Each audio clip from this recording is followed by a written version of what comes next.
হাসান আর হুসাইন যে নিয়ে আসো। হাসান হুসাইন বললে বেলাল আজান দিবে। আহারে সাহাবীরা দৌড়ায় গেলেন ফাতেমার বাড়ি, 7 নম্বর গেট, বাবুস সালাম বরাবর সেই বাড়িটা দেখা যায়। দৌড়ায় যাইয়া ফাতেমার ঘরে গেলেন। হযরতে ফাতেমার ঘরে যাওয়ার পরে হাসান আর হুসাইনকে নিয়ে আসলেন। হাসান হুসাইন দেখতে নবীর মতো দেখা যাইতো, নানা চেহারা পাইছিলেন দুইজনে, দেখতে নবীর মতো দেখা যাইতো। বেলাল ছিলেন নবীর রওজার পাশে।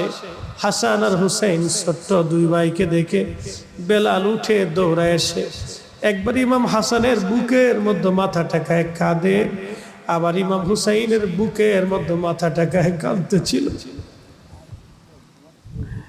হযরতে বেলাল কাঁদতেছিল। ইমাম হাসান ডেকে বললেন, নানার মুয়াজ্জিন যেই লাহান দিয়ে